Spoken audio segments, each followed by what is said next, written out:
Cancer clusters way off the charts, killing children, ripping our hearts. Sacrificial zones all over these parts. I want to know from where it starts. Stress, trauma in every family. You and sarcoma, daily homily. There's heartache and drama. Doesn't have to be with you and me. Refuse, reduce, reuse what we got. Choose and lose the best and boycott. Refuse, reduce, reuse what we got. Choose and lose the best and boycott. Hey, can't you see? There ain't no planet B. Refuse, reduce, reuse what we got. Choose and lose the best and boycott. Refuse, reduce, reuse what we got. Choose and lose the best and boycott. Hey, can't you see? There ain't no planet B. Hello, everyone, and welcome to Protecting Ourselves from the Plastics Invasion, brought to you by the Battle of Homestead Foundation in coordination with the Izaak Walton League and Pittsburghers Against Single-Use Plastics. My name is Suzanne Donsky, and I'm a member of the Battle of Homestead Foundation, its board of directors, and its program committee. For those of you who might not know, the Battle of Homestead Foundation is a diverse organization of citizens, workers, activists, educators, and historians whose purpose is to preserve, interpret, and promote a people's history focused on the significance of the dramatic labor conflict in Homestead, PA in 1892. And the legacy of that event. Our mission is to explore together the history of workers' hurdles and victories, and to help shape the future of work, and of course, to focus on what's happening today with today's workers, particularly at this critical time of coronavirus. All of these, no small task, to be sure, but we are committed to it. And that's why we bring you programs like this. So some of you may be asking where tonight's program and our other environmental programs fit into the Battle of Homestead Foundation's mission. Well, we believe that the issues of workers' rights, and when necessary, workers' fights, and the future of work in this country are inextricably linked to the perilous condition of our environment. The need for understanding the critical connection between work and climate change has, in fact, never been clearer than it is today, as we face unprecedented climate change and the awful reality brought on by the plastics invasion. Now to tonight's event. First, I want to give a special shout out to our program partners, the Izaak Walton League, and pass out to all the folks from A to Z Plastics Summit. We're glad you're here. We hope that rescheduling this program didn't cause anyone any inconvenience. We were happy to support the summit and permit folks to attend both programs. So we do thank you for joining us tonight. I want to tell you that we are mindful that there's a very important debate on tonight at 9, and we are going to work as hard as we can to stick to our time targets and make sure everybody has enough time to get settled in before becoming fully agitated. Just kidding. Let me tell you a little bit about tonight's program. We're going to have 3 speakers. First, DEE KOCHIRKA will speak to us about the very real and very troubling impacts of plastics on our health.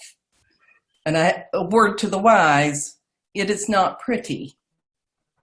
But thereafter, Dr. Patty Demarco will discuss the emerging onslaught of plastics production in our region and alternatives to our becoming the next cancer alley, as the chemical and petroleum industries are starting to leave the Gulf, where climate change is continually wreaking havoc with their production, and they're trying to make their way to our region. There is hope, Patty will tell us. And finally, Mike Stout is going to speak to us about how each of us can do things that make a difference at a personal level to combat what we call the plastics invasion. After all three speakers have given their presentations, we're going to be treated to another environmental anthem written and performed by Mike Stout. After that, we'll have a question and answer session for all three presenters. So we're not going to take questions after each presenter. We're going to wait until everyone is done. And what I'd like you to do is, if you have questions as the speakers are going through their material, drop your question into the chat. And actually, you can do it at any time before the discussion session or during the discussion session. Just make sure you indicate which person the question is intended for, and we will get that question to them. I'm going to ask that everybody mute themselves, unless Nathan Ruggles, thank you, is running the Zoom, and perhaps he's already done. But we just don't want to get that ambient noise of interference. So let's turn to our first presenter. DEE KOCHIRKA is a registered nurse. She has over 30 years of experience in providing health care. A University of Pittsburgh graduate, she holds a master's degree from Duquesne University.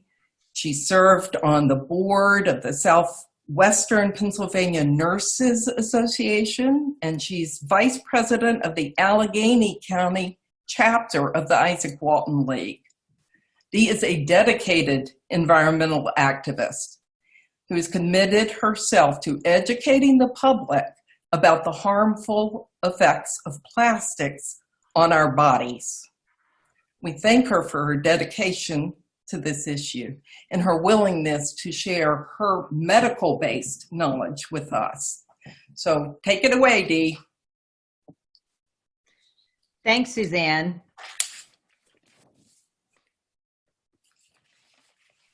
As a nurse, I really enjoy helping people to stay healthy, but it's difficult to stay healthy if you live in an unhealthy environment. A few years ago, I saw this film. It was called Plastic Paradise. It was made about 10 years ago, and it talked about how plastics are harming our environment and the harms they're doing to our bodies. Yet we keep making more and more of this product, and it's really doing harm in the way it's manufactured, how it's used, and how we dispose of it. So tonight, I would like to share with you the harmful effects of plastics. Slide, please.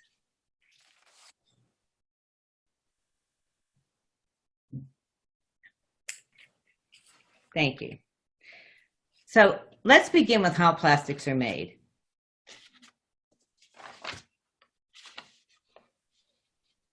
Slide, please. Plastics are made from ethane, a liquid fossil fuel. Slide, please. These fossil fuels are found deep in the earth in layers of shale rock and are extracted by drilling wells and fracking them. Fracking involves dumping chemicals and massive amounts of pressurized water into the well to fracture the shale and flush out the natural gas and oil. But it also flushes out everything else that's down there for millions of years. So fresh water goes down, but contaminated water is flushed back. This flowback liquid contains radioactive materials, heavy metals, and other toxic chemicals. It is then transported by diesel trucks and taken to municipal waste dump sites, where it can seep into our groundwater and also get into our drinking water.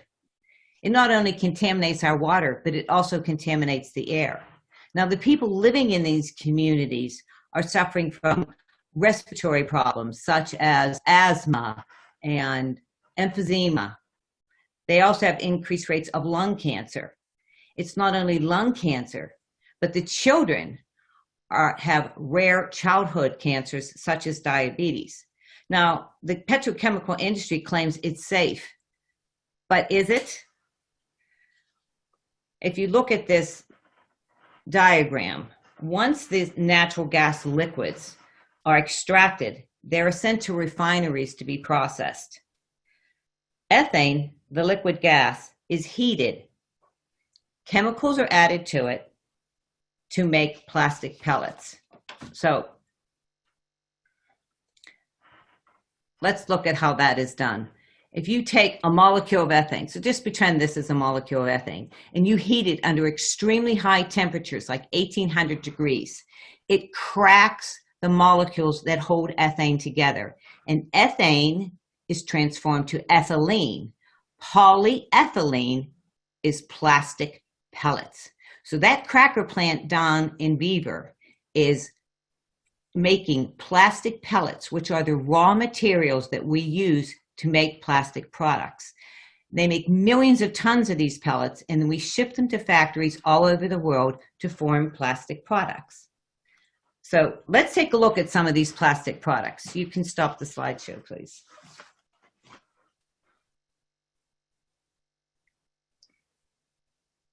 No, we need to remove the slideshow. There we go. Okay. Let's look at some of these plastic products. So we have this plastic product and this plastic product. They look pretty similar. Now, the difference between this one and this one are the chemicals that you add to it.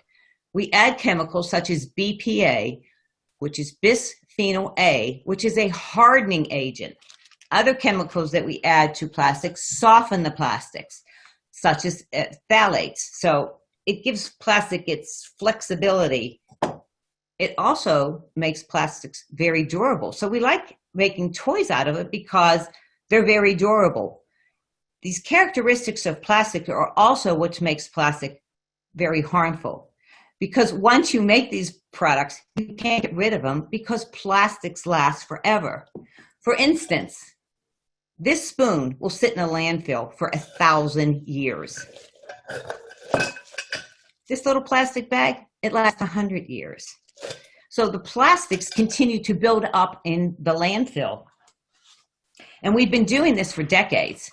And we're running out of places to put the plastic, so they start dumping it into the oceans. And now the oceans are getting full. They're estimating that by 2040, there'll be more plastics in the ocean than there are fish. And plastic was never intended to be dumped into the oceans. Slide, please.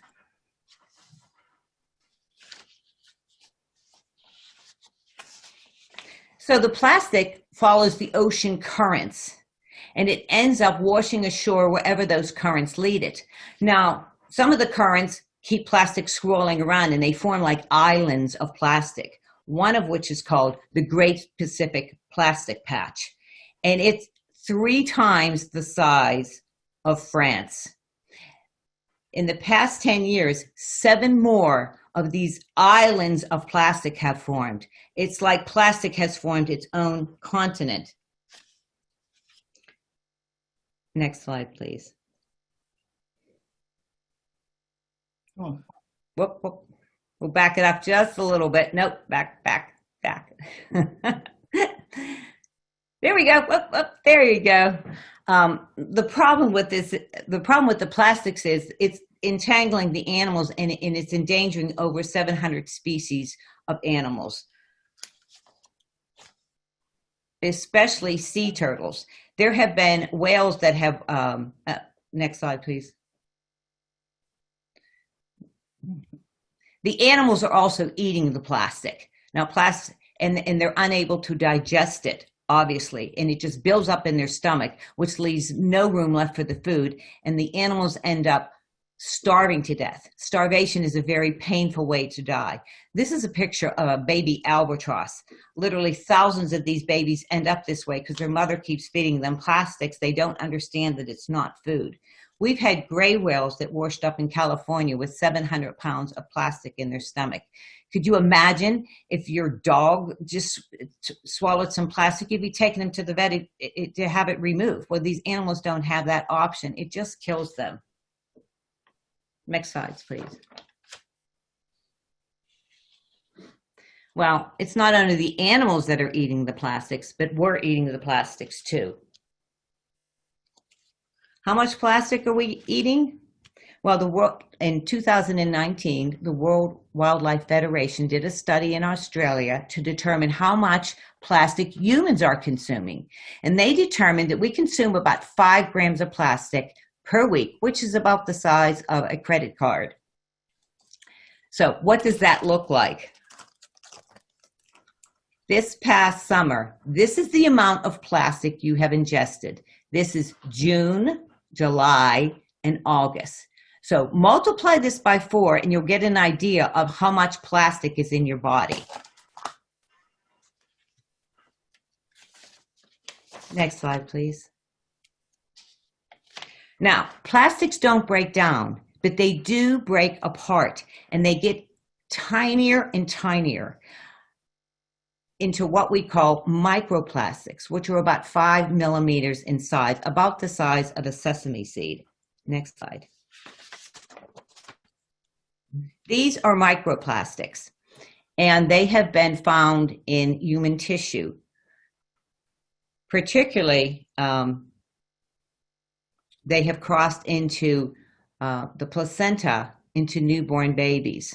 Now, in animal studies, these microplastics have crossed into the blood-brain barrier. We really don't know how these little plastic pieces are affecting our bodies, but Arizona State University is currently conducting research looking into how the actual plastic pieces are affecting our bodies. Some of these plastic pieces break down even further into what is known as nanoplastics, which are microscopic. So you can't even see them. But just because you can't see them doesn't mean they're not there, and doesn't mean they're not causing harm in your body. So although we're still trying to research and find out how these plastic particles affect us, we do know that the chemicals in plastic are present in our body. Next slide, please. The CDC reported that there are over 400 synthetic chemicals present in adults. 300 of those are present in newborn babies, and at least a fourth of them are known to cause cancer. Now, some of the chemicals that are used in plastics that we've already talked about, like BPA and phthalates, are also present in these chemicals. They are known as endocrine disruptors. The endocrine system regulates your hormones. Hormones like insulin, estrogen, and serotonin are disrupted, leading to disease. Next slide, please.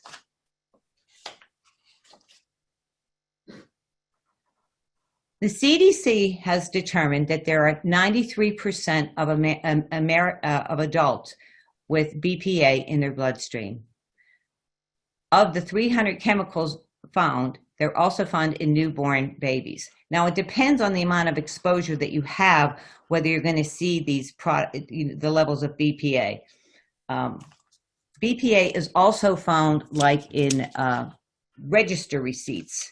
The ink that's printed on here, this is thermo paper, so when they print the ink on here, it's filled with BPA, so please avoid touching the ink on these and just refuse your receipt altogether. And if you happen to be a cashier and you work with receipts all day long, you need to be wearing gloves so you don't absorb this BPA into your body. BPA is also found in like water bottles and the lining of canned goods. Next slide, please. Now, given the wide range of potentially toxic effects of BPA BPA in humans. It is imperative and important to minimize human exposure to BPA. This was reported in the Journal of American Medicine. This is a peer-reviewed journal that publishes the latest research, and it is shared by physicians. So when something like this is published, it really gets the attention. They are telling your doctors they need to be informing the patients to reduce their use of BPA. Why? Next slide, please. Because this study that was published in JAMA shows that people over age 20 with high levels of BPA in their urine have about a 50% greater risk of death than people with lower levels.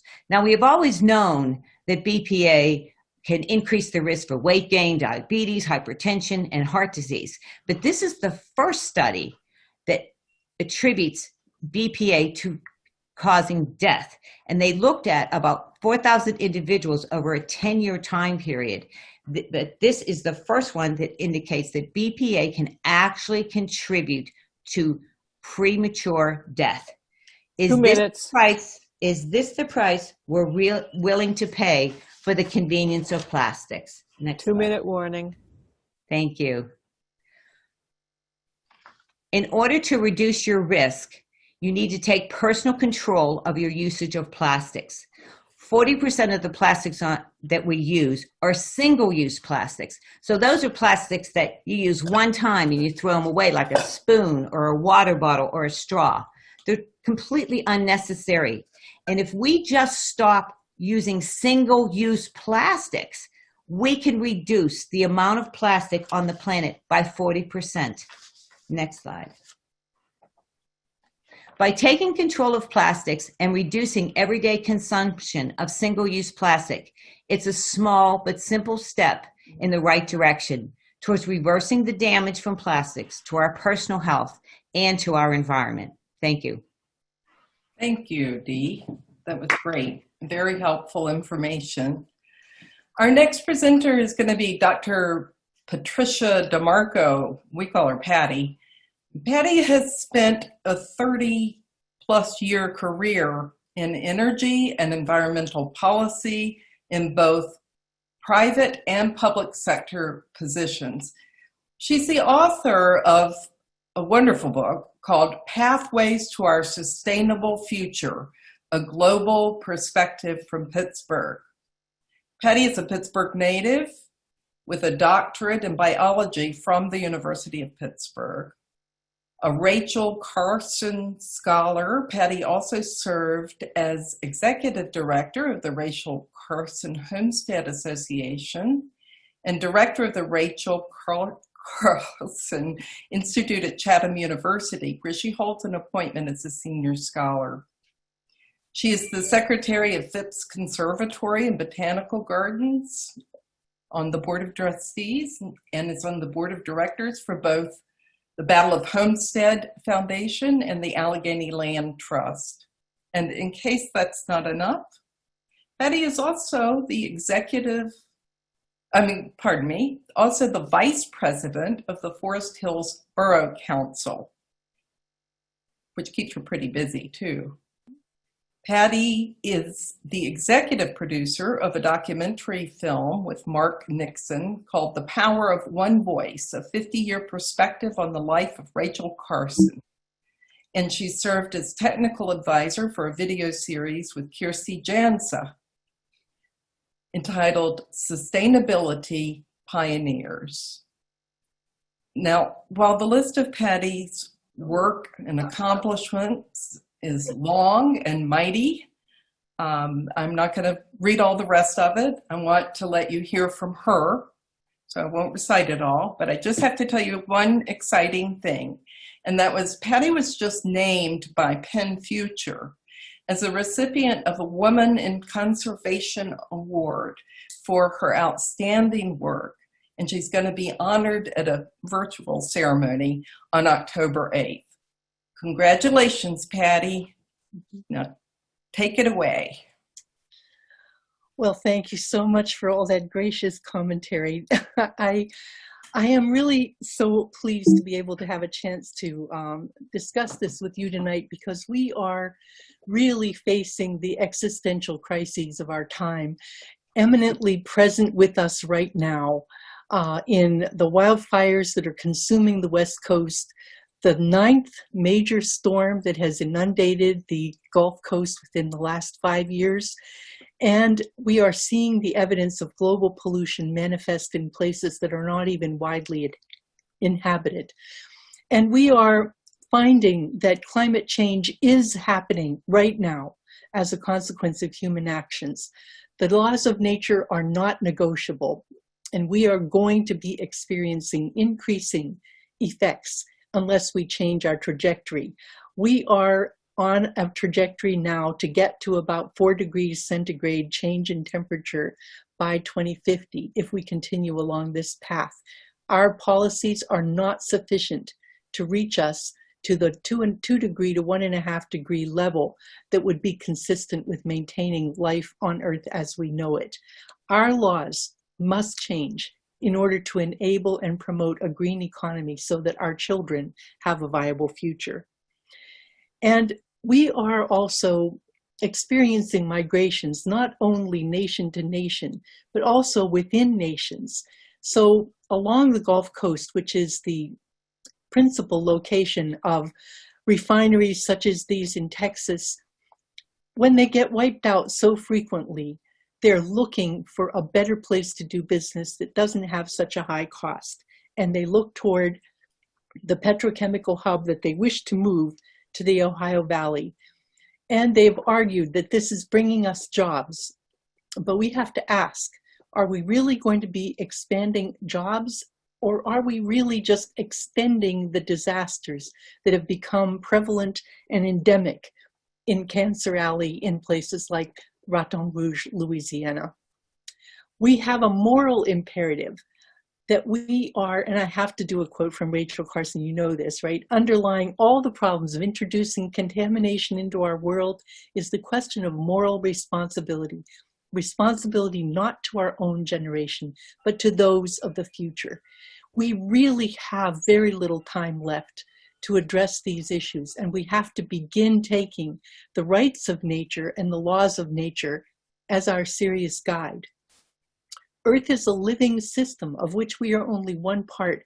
We depend on the living earth for our water, for the air, and it is not property to be used, owned, and destroyed. Here is a fracking site in the middle of the Beaver Valley Reservoir, which is drinking water for thousands and thousands of people. They're now on their 2nd or 3rd round of fracking from this location. We need to move away from an economy that's based on extraction and destruction and adopt regenerative practices that preserve and restore the natural systems that are our life support system.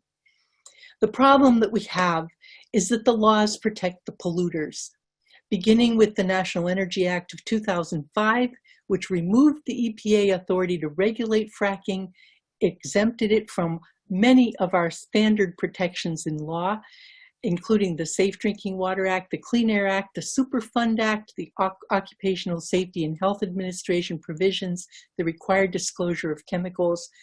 Environmental regulations are not enforced. The report that our Attorney General Shapiro has issued has validated the claims and concerns of many, many citizens over the last few years about health effects. And we've had 95 plus environmental rules rescinded under the Trump administration. So people are not protected. We need to look at the fact that the profits go to a few multinational corporations. The natural world and the properly functioning societies are the victims of their greed. And yet the customers don't see the consequences. Environmental damage to land and ecosystems in terms of waste disposal, air pollution, health effects, these are not reflected in the price of products that we use, and the policies that we adopt continue to support fossil fuel use. The subsidies the taxpayers pay have supported the continuation of fossil underwriting and nuclear underwriting. This tiny sliver of orange is the subsidies for renewable energy, and this is cumulative in 2010 dollars. So there are $447 billion a year in direct subsidies for oil, gas, and coal, and permanent tax credits. For renewable energy, you have to renew them every year, every 5 years. They're always going out of date. And we have plenty of money going into the fossil industries that could be diverted. These subsidies really matter because without them, 98% of all operating coal plants are unprofitable if the environmental controls were updated and enforced, and 50% of the yet-to-be-drilled oil and gas wells are not profitable at $50 a barrel oil price without the tax preferences and subsidies that they enjoy. And the global markets are shrinking. The fracking industry is expecting to be bailed out by producing plastic instead of just gas, but the demand for plastic over the next decade is flattening or declining. There are bans across many, many countries, not including the United States. And there is also slower growth in the consumption of plastic, and it has been depressed tremendously by the COVID virus. We've had a large project in Belmont, Ohio that's been delayed indefinitely. This is one of the 5 beyond the shell cracker plant in Monaca. And so even if the GDP recovers soon, the plastic market is unlikely to rebound quickly. And as a result, many of these companies are going bankrupt. They are no longer a good risk, and they're having many challenges to just keep in business. They're burdened by debt, and they can't compete with lower cost plastic production in other parts of the world. So we really are facing a time to choose that is within our control to shape the next 10,000 years of our development. Do we want to sink our resources and our fortunes into plastic production operations, or do we want to seek a diversified economy that can give us resilience and prosperity for years and years to come without the boom-bust cycle that everyone considers inevitable in our region? And I can't just go. So we need to end the raw material to waste cycle. This is all of the virgin plastic that's ever been produced since 1950 to 2015. You see that there's a small amount that is still in use. These are mostly in structural materials. Things that are used once, very small amount is recycled, and an even tinier amount is recycled for reuse. Some of it's incinerated, but the vast majority, over half, is thrown away into the trash. We need to restructure our value system so that we move toward a circular economy where we design in order to reuse, where we place more value on the things that we use instead of no more volume, more stuff, more stuff. And we have to put a cost on the waste and value material that can be recovered from what we throw away. We need to look at the materials that we make, decreasing the contamination value so that we don't have hazardous materials that are produced legally. This is the 5.2 billion pounds per year of toxics that are released by legal permit under the EPA toxic release program. So we contaminate the water, we contaminate the air, we contaminate the land, but instead of titrating how much contamination we allow, we could make things that are inherently not hazardous to begin with. And that is what green chemistry does. So how did that work? Well, one way is to use biomimicry. This is Eric Beckman at the University of Pittsburgh. He did a really wonderful production, and there are whole companies spinning off about this. I'm just going to give you a few examples. You know how scraping barnacles off of anything that's been in salt water is really, really hard? Any of you have had the experience of having a boat and have to scrape off the barnacles, you know that stuff doesn't move, right? Well, they derived the adhesion for the barnacles that attach to rock in salt water, in storms, and waves, and they used it to make a surgical glue for internal surgical repairs like intestinal or stomach, guts, so that you don't have to put plastic filament or anything like that, or staples, even worse, into your body. You can use this glue. It is reabsorbed, and the body heals in much more rapidly because it's not so traumatized. And it was derived by mimicking the adhesion of barnacles. That's called biomimicry. Recently, you know, you've seen fireflies in the summertime. Well, as a brighter LED light developed in Japan, and this is the Hakuru Light Festival that was powered with these highly activated lights that were taken from the same kind of biochemical reaction that lights up a firefly. So this is what biomimicry is. There's a vast field of opportunity developing and emerging in this area. Another one is to use catalysts. One of the most exciting catalyst operations is run by my friend Terry Collins at CMU, Institute for Green Science. All of these are chemicals that are synthetic material contaminants to drinking water. When Dee was talking to you about things breaking down and plastics becoming smaller and smaller and smaller, even dissolving, you have to get them out of the water. Traditional water treatment processes don't remove them, but a catalyst will do so. And this is another huge area for economic growth and investment, which is businesses that remove contaminants from the environment in a whole variety of ways. Pittsburgh is one of the centers for this kind of activity, and it's a booming and growing field. Another one is to use a completely different approach to production called supercritical fluid synthesis. It doesn't use petrochemical solvents for making things. It uses plant-based feedstocks.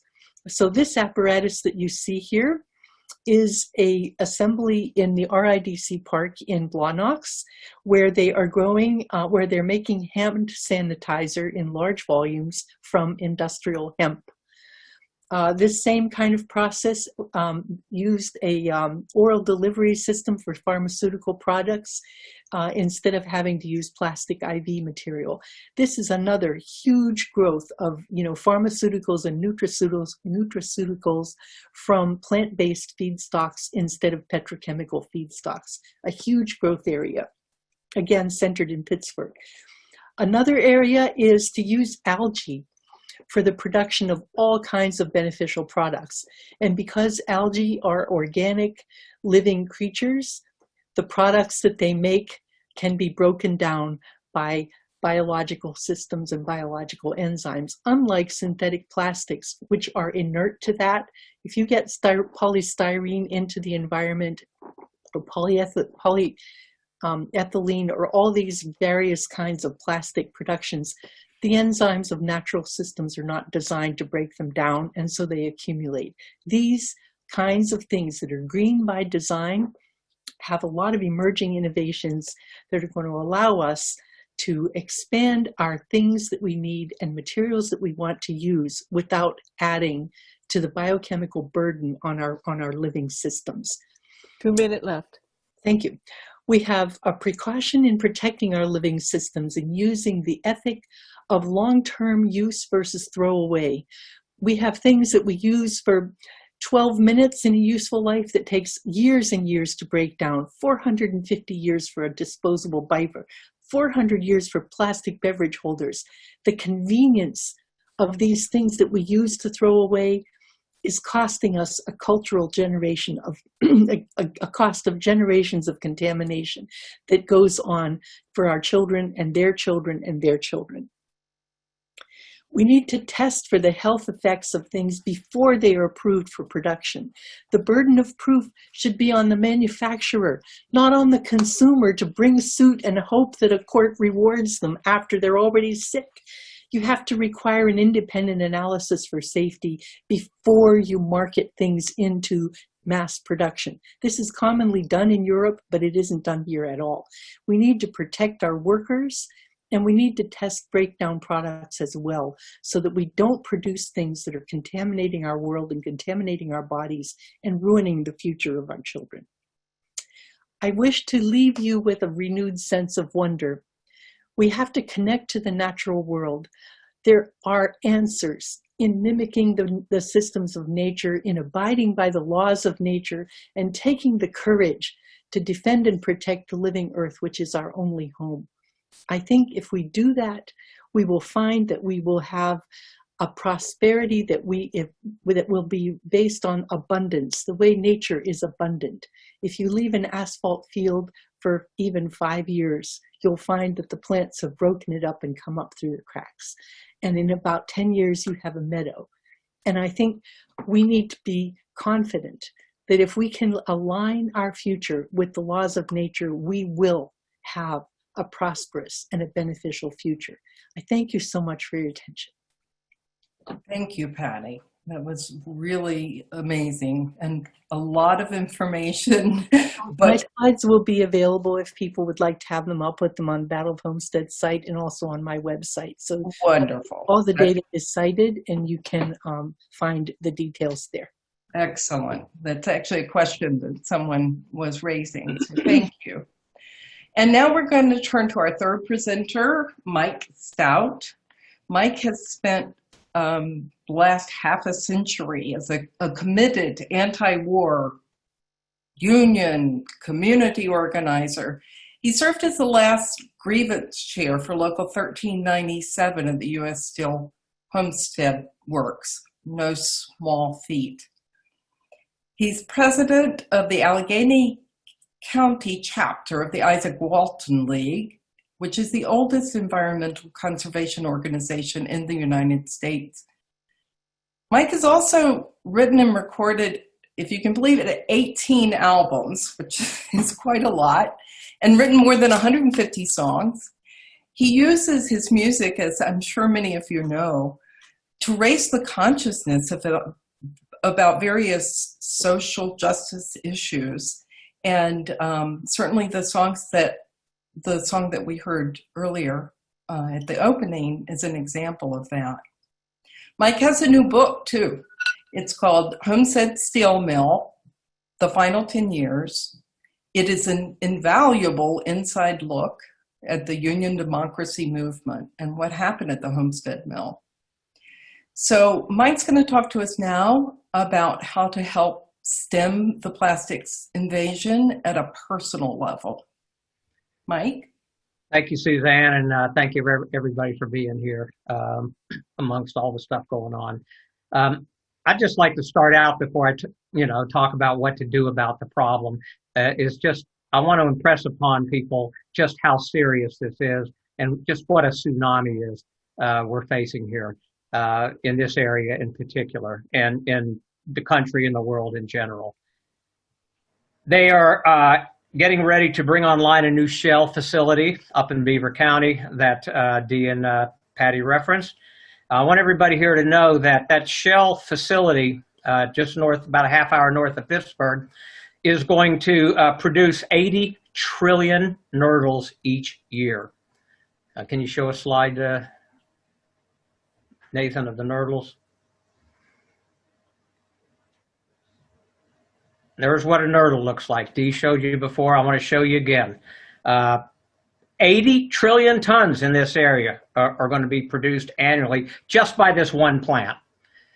Shell will spew, with this plant in operation, 2.2 million tons annually of the same amount of CO2 that the city of Pittsburgh is saying that they will remove from the environment in the next 10 years, up to 2030. So every move that the city of Pittsburgh is making with their green programs to remove CO2 from the atmosphere, one plant, the Shell plant, is going to put all that CO2 back into the atmosphere. In fact, in the year 2020, somewhere between 24 and 34 million tons of plastic will enter our world lakes, rivers, and oceans, and including the rivers and streams in this area. That is roughly, for you train buffs out there like Al Hart, that is the equivalent of 21,000 rail locomotives a year being put into our environment. I wish we had 21,000 locomotives instead of all this plastic, believe me. Each year, around 250,000 tons of nurdles leach into the ocean. and of course are ingested by the fish and by wildlife, especially the birds and especially the fish. They are killing off fish at a rate that is phenomenal.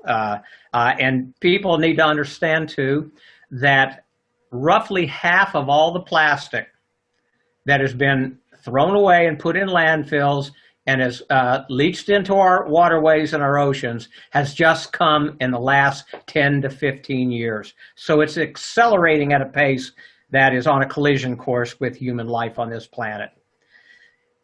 Just this year on August 2nd, there was a nurdle spill on a ship down in the Gulf port off the coast of the Gulf. Nathan, you want to put the slides up? These are pictures of the spill. The spill was caused by a storm coming in. One of the tropical storms knocked the stuff off of a ship, a cargo ship, and 743 million nurdles fell off into the river. In case you didn't hear that, 743 nurdles.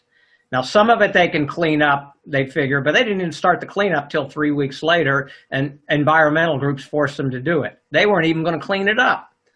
So when they started, it was 3 weeks too late, and then what happened was a lot of the nurdles ended up in the marshes and the wetlands and ended up in places that can't be cleaned up. It's just a travesty of justice that something like this would happen.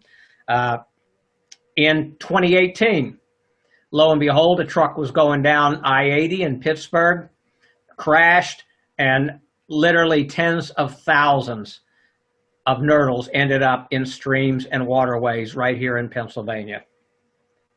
In fact, as Patty and both Dee pointed out, the American Chemical Council, this is the people that are the major lobby group for all the big chemical companies, are guesstimating that there are going to be 325 more petrochemical plants brought online over the next 3 to 5 years.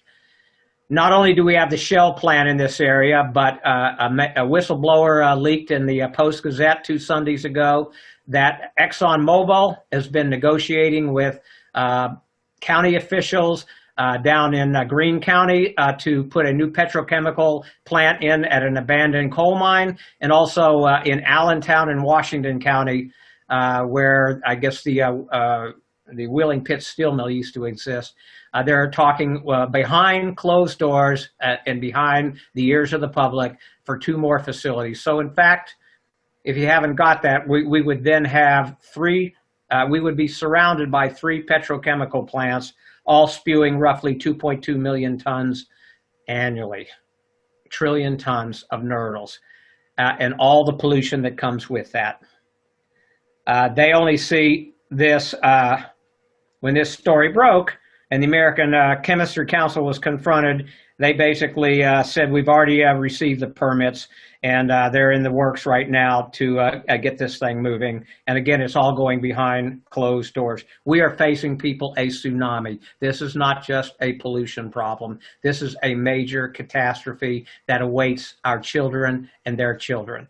And the manifestations that we have seen that the previous 2 speakers talked about are going to quadruple and probably 10 to 20 times what they are now. And I'm talking about cancer rates, neurological diseases. I'm talking about rare cancers in children, of which we have the highest concentration of anywhere in the United States, probably next to southern Louisiana down in Cancer Alley.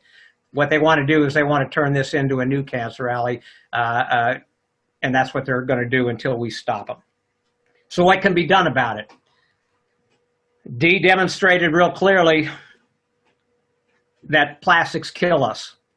Plastics enter our system, and they not only kill us, they poison our air, they poison our water, and they poison our food chain. And they will be doing it for time immemorial. This plastic stays in our environment for thousands of years. Patty also gave you a whole slew of viable alternatives, what to do about it. My question is, how do we get to those alternatives? What can we as citizens, and obviously a small number of citizens do? And I think there's 2 routes we need to go. Number one, we need to take personal responsibility for what is going on in our own lives and stuff that's under our control. And by that, I mean, we need to be on our own zero waste program for ourselves, our families, and whoever around us, whether it's relatives or neighbors or coworkers, can be on. We need to change our mode of thinking. When people look at plastic now, we know what they see. They see convenience. They see entertainment. They see all sorts of things, and there are some good things that plastic is definitely used for. Whether it's heart valves or limb replacements or whatever, plastics definitely has good uses that it can be put to. But the overwhelming vast majority of plastics, more than 80%, are of the single-use variety that are used to ship in processed foods, et cetera, et cetera. There's stuff that we throw away after one use and stuff that's here forever. We need to take responsibility, personal responsibility, and we need to refuse. And by refuse, I mean we need to get on a war footing, and we need to map out a whole different mode of thinking so that when we go to the store, we can figure out how we can reduce the amount of plastics we're consuming. I don't care if it's a grocery store on a weekly basis or some other type of store. We should have it in our minds, what can I buy that I'm not using plastic? Secondly, we need to start implementing things not only amongst ourselves, but stuff that we can get our neighbors and our families to do too. Nathan, can you put up the slides for TerraCycle? Oh, first the bag slide here. The plastic bags. The black plastic bags that every single just about human being on the planet uses to put your garbage out. Those plastic bags are not recycled anywhere in the entire world. They are here forever. Every time you put your garbage in a plastic bag, black plastic bag, it goes into a landfill and sits there for thousands of years. Substitute a paper bag, just like the one you see in front of you. The paper bag here holds just as much, if not more, than any plastic bag and is biodegradable. Can you put the TerraCycle slides up, please? A company I found in New Jersey, and believe me, this is I found one company after searching for 3 months.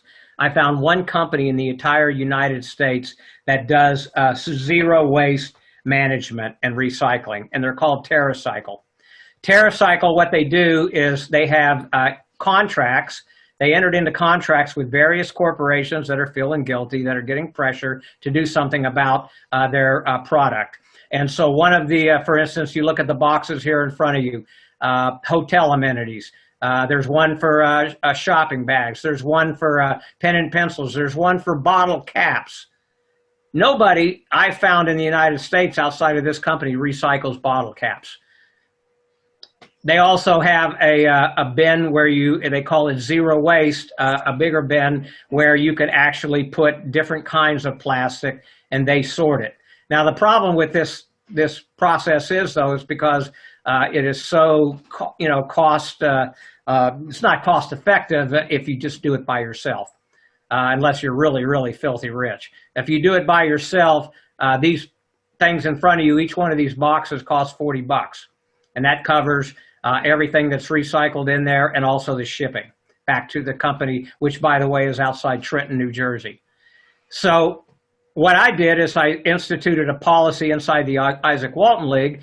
And for instance, the bottle caps, we now have 6 different people pooling their bottle caps together, and we filled up one of those boxes in literally 1 month. 1 month. I have another box that you fill up pens and pencils with. I took that to the school, Steel Valley School District. It's already half full. You need to form alliances with neighborhoods, with friends, with coworkers to make this cost effective. But what this does is it allows you to do your own zero waste management at the family level. And it's just simple stuff like this that you can do. And if people want to find out more information about this, all you got to do is put your email on the chat for me, and I'll pull it and I'll send you the information on TerraCycling. But most importantly, and I want to emphasize this, recycling plastics alone will never, ever solve the problem. We need a public policy change. Less than 10% of all the plastics that have ever been produced from the 1950s on have been recycled. In fact, the amount is 9.4%. We are not going to recycle our way out of this mess, this catastrophe that we're in. And the industry has known for decades that recycling is not going to work. They know the plastic's going to end up in the landfills. And in 1956, the American Petroleum Institute put in one of their secret documents that wasn't discovered till years later. They said the future of plastics is in the trash can. In other words, they knew very well, just like many, many before them corporations knew, how destructive their products was. I don't know if people know it or not, but the companies that made asbestos, that caused asbestosis, knew 35 years before they were forced to stop producing it that it caused cancer and killed people. And yet it took a people's movement and thousands and tens of thousands of lawsuits to force them to stop using asbestos. Minute and a half warning. Okay, so let me say this. We are not going to change things just by ourselves. We need a political movement. We need a movement that takes the plastics issue and takes this environmental issue around climate change and takes it to the other broad movements out there. And I'm talking about the student movement. I'm talking about the women's movement. I'm talking about the movement for racial justice. I'm talking about the workers' movement for safety and health and for decent wages. This movement has got to combine with those movements, and we have got to come up not only with one movement, but we've got to come up with tactics that are militant and just as militant as the militant tactics that are being thrown at us with all this plastic. And I'm talking about street demonstrations. I'm talking about strikes. I'm talking about bank boycotts and institutions that fund this plastics industry and climate change causing corporations. We need to build a movement. And lastly, I want to say this. We need to pass the baton on to our younger people. They are the ones that are going to have to face this tsunami. They are the ones that are going to be poisoned, and they are the ones that are going to have to really deal with this. We should be on their front lines with them. So this goes out to everybody on this call. Support the Izaak Walton League. Support POPCO, People Against Petro. We're part of a bigger coalition. Support us. Pittsburghers Against Single-Use Plastics. Support all the groups that are fighting. Get involved with us. Learn how to fight this thing. Educate your neighbors. I have the movies, a movie, it's a half-an-hour movie on the plastics problem, includes just about everything that was said by everybody on a flash drive. You send me your email address and put me in contact with you, and I'll give you free a copy of the flash drive with this movie on. You can sit down for a half an hour and educate your family and your neighbors and your friends. So with that, I'd like to say this. The future belongs to our children, and we need to pass the baton on. Thank you, Mike.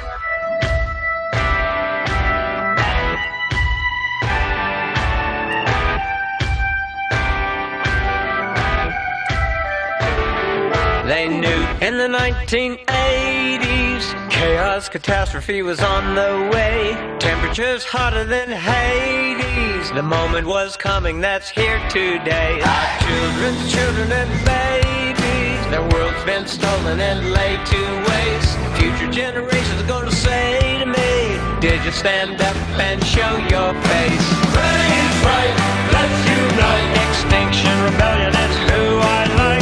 Join the youth, tell the truth. It's time for a general strike.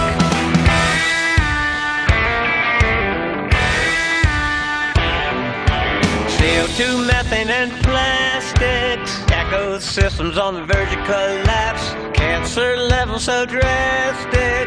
Die-off disaster all over the maps. Taxpayers subsidizing, paying for the poison in the water and air. Floods and sea levels rising. Fossil fuel owners hoping we don't care. Right is right, let's unite. Sunrise movement will show the light. Join the youth, tell the truth. Get ready for a general strike.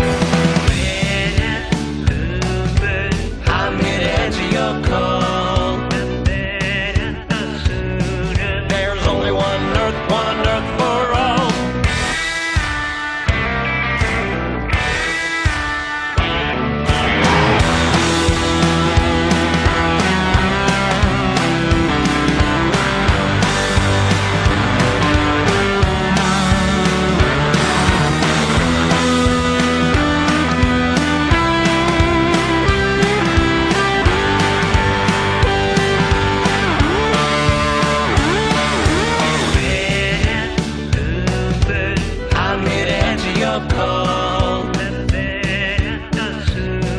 There's only one earth for all. They say it's too late for action. There ain't no point, our fate is sealed. Hyperconsumption, distraction, while the fat cats rape, pillage, and steal. Powers that be won't listen. We're gonna have to kick 'em in the ass. The only thing here that's missing, our voices all together in a critical match. Ready is right, let's unite. Leander and the students are who I like. Join the youth, tell the truth. Get ready for a general strike. Time for a general strike. Time for a general strike. Ah, people, it's time.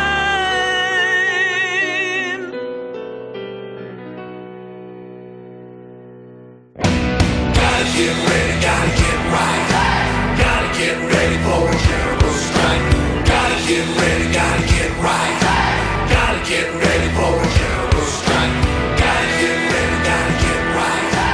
Gotta get ready for a general strike. Gotta get ready, gotta get right. Gotta get ready for a general strike. Thank you, Mike. Really remarkable song. And it was so wonderful to see all the young people.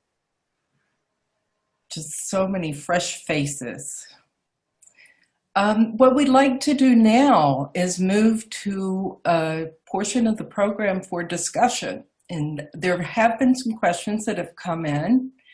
I'd like to start with one, referencing that, Mike, a minute ago you talked about investments or about the money behind the tragedy. And one of the questions that a listener posed was, what are some alternatives for our personal investments in companies that don't, shall we say, do as much damage with their use of plastics?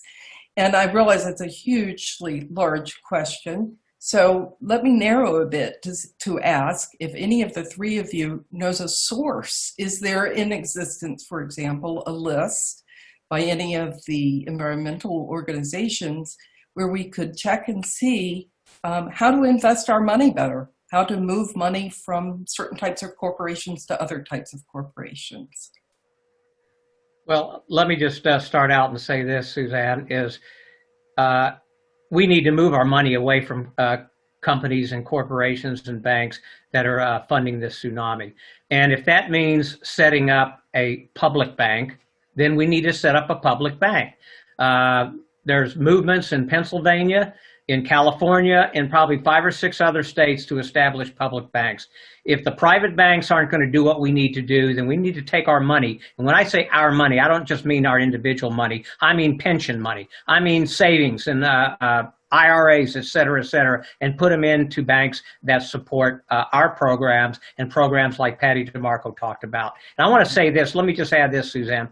As long as companies don't have to be responsible for their product from beginning till it's around forever, because they're responsible at the beginning and then it's passed on to the consumer, we're responsible for it. They need to be responsible from beginning to end. I mean, my God, people, when you take your dog out to poop, you have to pick up your dog's poop, don't you? You're responsible for your dog's poop. Well, why aren't these companies responsible for their poop they're spreading all over the planet?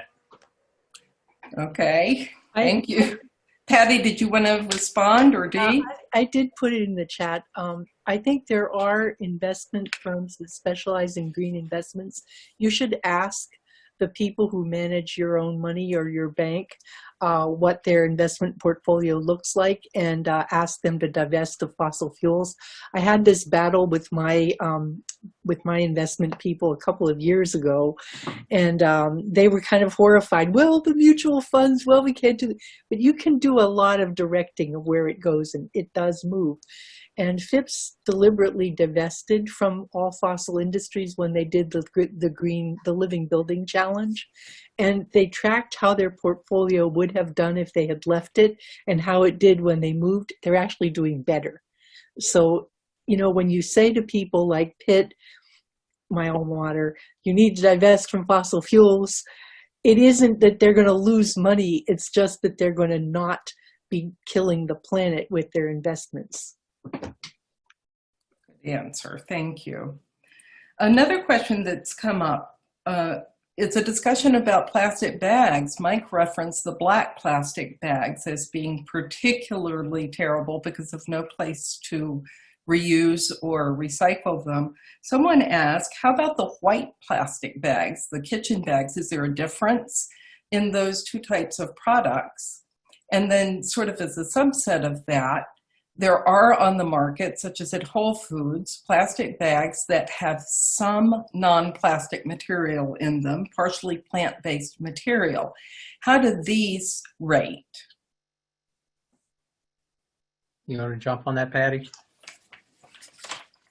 I will say this, there's supposedly a company close to Pittsburgh that recycles the Giant Eagle and the garbage bag, the shopping bags. I know TerraCycle does. I send mine to TerraCycle because I know where they're going to get recycled. But I just want to alert people out there. One day, I went to, one of the many days, I went to Giant Eagle, and after the pandemic ensued in March, and I sat out there after I got my groceries, and I packed my groceries outside like everybody on the planet in Europe does, in my cloth bags. I sat out there and I watched people walking in and out of the grocery store. I didn't see one person in 2.5 hours bring bags back to recycle. Not one person. We have got to start up and get people to start at least recycling and stop using this crap. Now, the biggest problem is that the market is not robust for the recycled materials. So when I was putting up the graph of the circular economy, the two things that would change that picture that Mike just described is if you put a cost on the waste so that the manufacturers have an obligation to pay for it, so it would have negative salvage value instead of just throwing it away. And then also if you put a positive value on things that can be retrieved. So much of our material is in mixed containers, and the separation process is difficult to achieve the levels of contamination that allow readily for materials to be reused. And a lot of things are not designed to be recycled. You can only downcycle them to a lesser function. So that's why I say you have to start at the design phase and begin thinking in terms of when you make something, what is its fate? And when you make something, how can you make it so that the components can be either reclaimed and reused, or the material itself can be reshaped and reused, instead of always starting with virgin new material for the beginning. And Patty, what do you think is the key to getting the companies to start thinking that way? We need a change of the law. We need a change of law. I know when E-Loop was trying to do electronic recycling here in Pennsylvania, he was getting nowhere until we passed a law that said you had to take it back.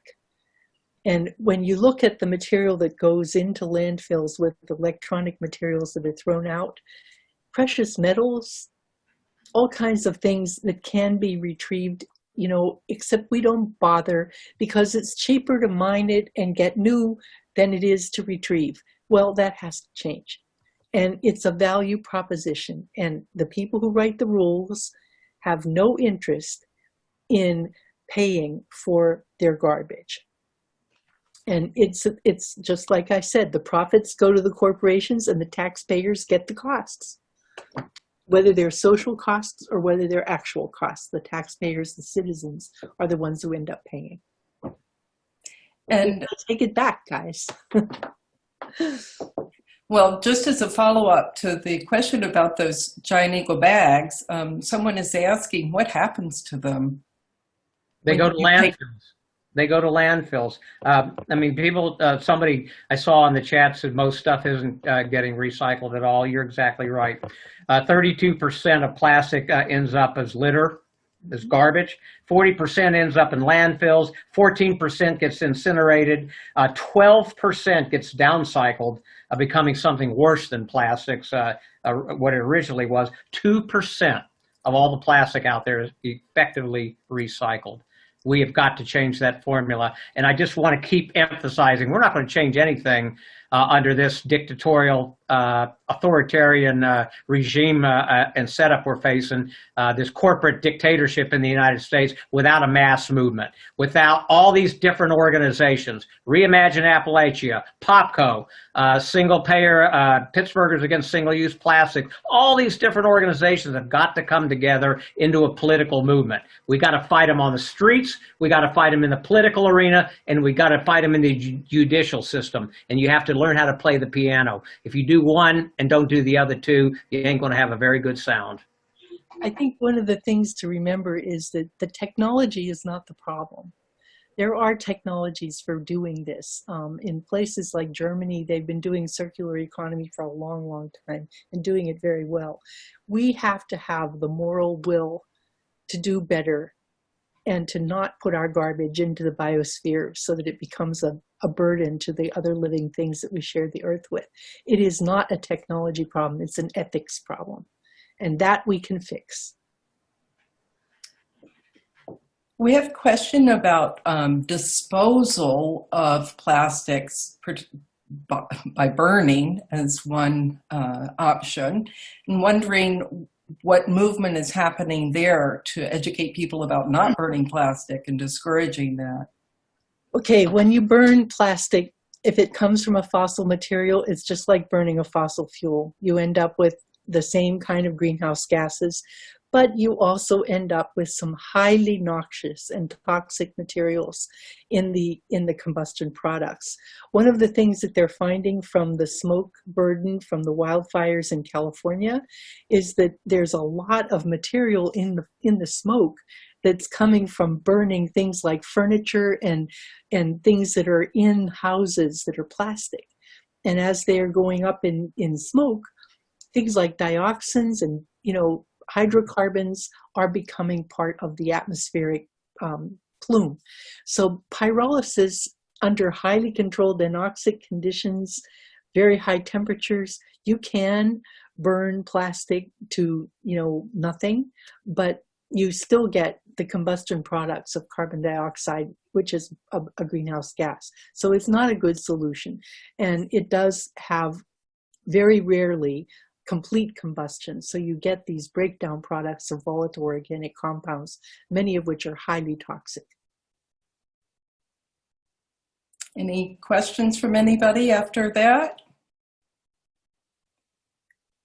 One of the things that I know was raised before was exactly how we can work with the younger folks who are out in the streets. Thank you, Mike, for those fabulous photographs in your video to go with your fabulous song.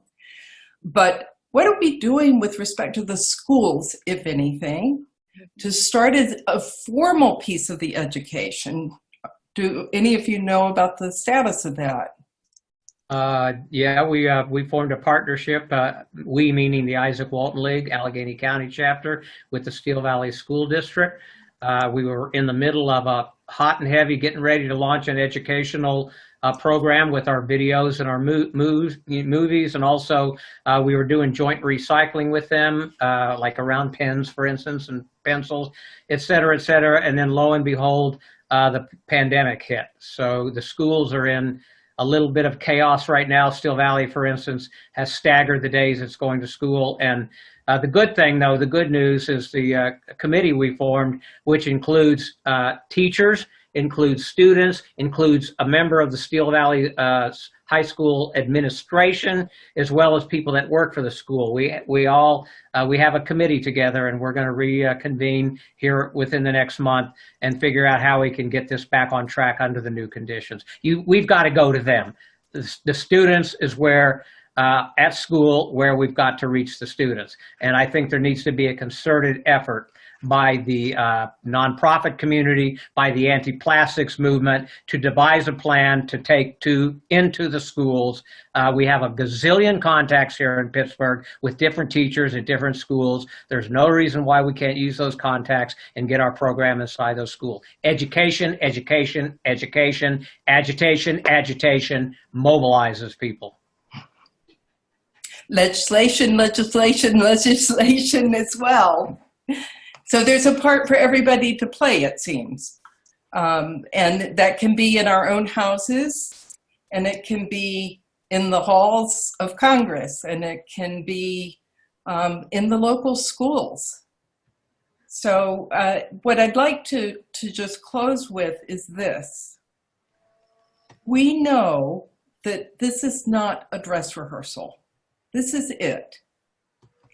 And the only thing we can do is the next thing in front of us, the next step before us, which is an opportunity to make a change. Whether that is, as Mike said, talking to your neighbors or to your family and sitting down and having a talk first about why it matters.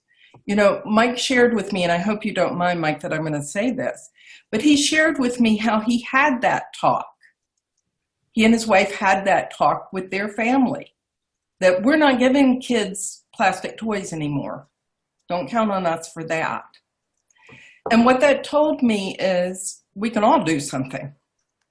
And it may seem like small, but if everybody does the small, then we've all done something. And then, of course, you've given us so many opportunities with the Izaak Walton League, with the A to Z Impact of Plastic Summit, and other opportunities to become activists in this area. We encourage you to look at the chat. There were several email addresses listed in there, and other website information. TerraCycle is in there as well. So it seems to me that our next task is for everybody to do some thinking and figure out what part you want to play and where to start. I know that's what I'll be doing. My personal experience in this was when I first heard what Dee had to say about the impacts on people's health, I found it terrifying. But it was really enlightening to see from Patty that there are other alternatives. We need only pursue them and put the money where it matters. And of course, Mike's call to action is what has to resound throughout the process.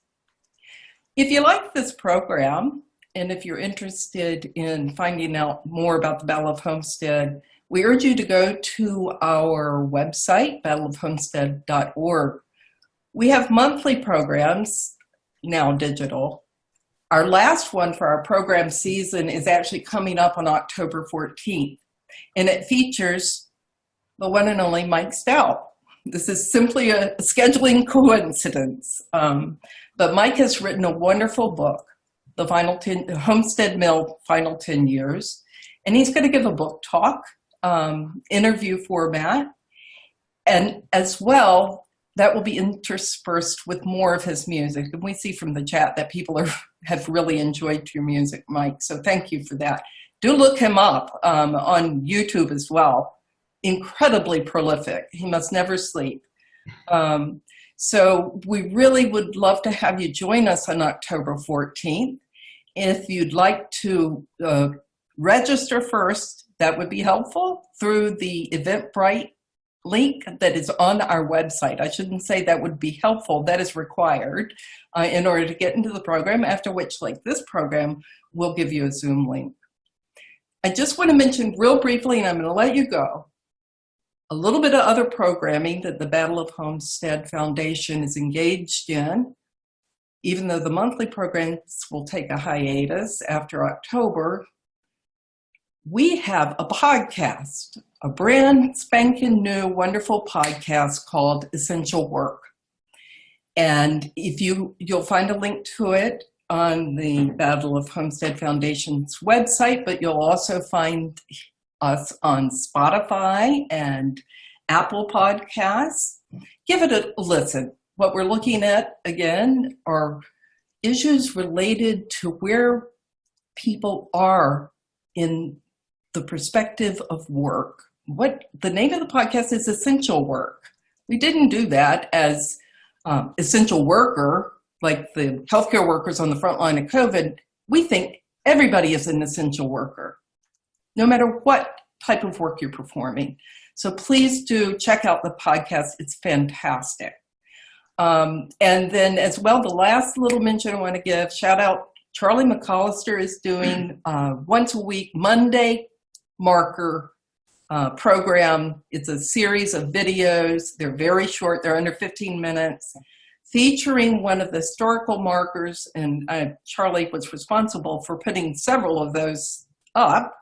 And the story behind the marker. It's really interesting. He has a huge amount of knowledge and is delightful. So please join us for that as well. And don't forget, while you're on the website, we'd really appreciate a donation to help us continue this programming and help spreading more information about these critical issues. So I want to thank everybody for coming out tonight. You are now going to make the debate time, starting time. Take care, be well, stay safe, check out the website. Thank you. Thank you, everybody. Man. Thank you. Good program. Thanks, Steph. Guys. Thanks, Nathan. Thank you, guys. It was great to see all of you. Maren, good to see you. I haven't seen you forever. Rosemary, Alan, how are you? Sharon Beatty, it's really wonderful to see my friends. I miss you all so much. It's hard when everybody's isolated. I know. And it's important that we get together and keep each other together. Elise Yoder, thank you for being here. My colleague from, and Maria and Rob Dubas from Phipps, thank you so much for coming. So I'll talk to all of you soon. It's a great program. Thanks so much, guys. You guys did. Thank you, everybody. Bye. You did a great job on this. It's wonderful.